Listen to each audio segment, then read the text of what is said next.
Hello everyone, সবাই কেমন আছো? আজ তোমাদের সাথে হালদি লুক শেয়ার করব। অর্পিতা। তো এই যে মডেল অর্মিতা।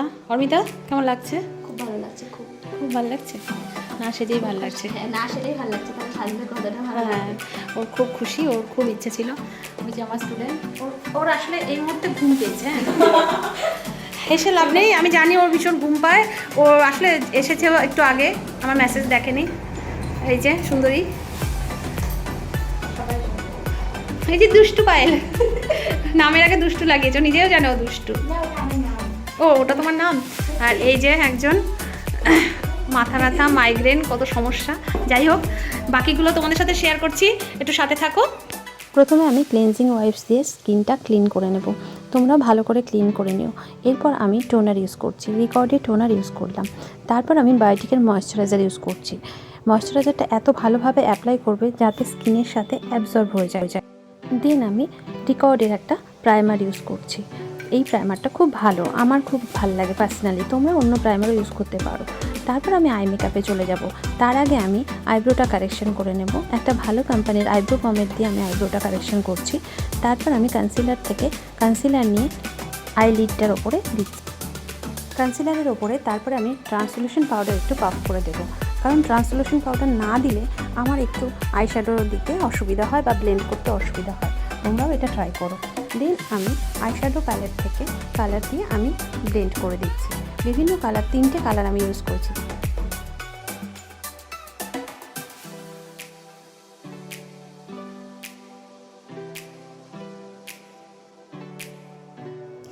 আমি একটা খুব লাইট লুক করব, তাই আমি একটা লাইট আই মেকআপ করছি। তোমরা চাইলে তোমাদের পছন্দ মতো আই মেকআপ করতে পারো। এখানে কালার ইউজ করা হয়েছে পিঙ্ক, গোল্ডেন ইয়েলো আর সেই সঙ্গে একটু ব্রাউন। এবার আমি জেল লাইনার লাগাচ্ছি, ইংলটের জেল লাইনার লাগাচ্ছি। প্রথমে আমি লাইনারটাকে ভালো করে লাগিয়ে তারপর একটু আইশ্যাডো দিয়ে স্মাজ করে দেব। তোমরা দেখো কেমন হয় লুকটা। খুব বেশি লাউড মেকআপ আমার ভালো লাগে না, যেহেতু দিনের বেলায় অনুষ্ঠান, দিনের বেলার হালদি লুক, তাই জন্য আমি একটু লাইট মেকআপই করছি। এবার আমি কালার কারেক্টার দিয়ে কারেকশন করছি স্কিনটাকে। তারপর আমি ফাউন্ডেশন লাগাবো। প্রথমে ক্রায়োলানের একটা বেস করে নিচ্ছি, এর ওপরে আমি অন্য একটা লিকুইড ফাউন্ডেশন ইউজ করব। দেখে নাও, ভালো করে ব্লেন্ড করতে হবে। ফাউন্ডেশন অ্যাপ্লাই করার পরে খুব ভালো ব্লেন্ড না হলে না দাগ ছোপ থেকেই যায়।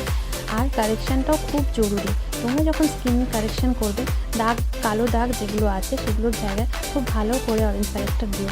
এরপর আমি ক্রিম কন্ট্রোল করে তারপরে পাউডার পফ করে দিলাম। তোমরা চাইলে পাউডার কন্ট্রোল করতে পারো। ভালো করে বেকিং করে নিচের লাইনারটাও আমি লাগাবো। আমার আই মেকআপ মোটামুটি কমপ্লিট। তোমরা জানাবে আমার এই আই মেকআপটা তোমাদের কেমন লেগেছে, অবশ্যই কমেন্ট বক্সে জানাবে কিন্তু। আর তোমরা নতুন নতুন কী টিউটোরিয়াল দেখতে চাও সেটাও আমাকে জানিও, ঠিক আছে? এবার আমি আইলাইনারটা টানছি। দেখো আইলাইনারটা কেমন হয়েছে পরানো, আশা করি ভালো লাগলো। এবার আমি একটা ব্লাশ প্যালেট থেকে ব্লাশ নিয়ে পুরো ব্লাশ এরিয়াগুলোতে ব্লাশ করে দিলাম। তারপর আমি লাগাচ্ছি ম্যাকের একটা হাইলাইটার। দেখো তো তোমরাও এরকমভাবে হাইলাইটার লাগাও কি না? যদি তোমাদের অন্য কোনো প্রশ্ন থাকে অবশ্যই তোমরা আমাকে কমেন্ট বক্সে জানাতে পারো। এবার আমার মেকআপ কমপ্লিট, সেটিং স্প্রে আমি দিয়ে দিলাম। খুব কম সময়ের মধ্যে কীভাবে মেকআপ করতে হবে তোমরা এই টিউটোরিয়ালটা যদি দেখো অবশ্যই জানতে পারবে। দেখে নাও আমার হালদির লুক দিনের বেলার একটা সফট লুক আমি ক্রিয়েট করে দিলাম। সেই সাথে আমার মডেলের দেখো খুব বড় বড় হেয়ার, আমি সামনেটা ফ্রন্টে একটু কার্ল করে দিয়েছি আর একটা হালকা জুয়েলারি পরিয়েছি। তোমরা তোমাদের রিয়েল ব্রাইডকেও তোমাদের পছন্দ মতো সাজাতে পারো। যদি এই লুকটা তোমাদের ভালো লেগে থাকে অবশ্যই আমাকে কমেন্ট করে জানিও। আশা করি এই হালদি লুকটা তোমাদের ভালো লেগেছে। তোমরা সবাই ট্রাই করবে আর কমেন্ট বক্সে জানাবে। আমার চ্যানেলটা সাবস্ক্রাইব করবে। সবাই একটু লাইক, কমেন্ট, শেয়ারও করে দিও। এখনকার মতো এই পর্যন্তই, টাটা।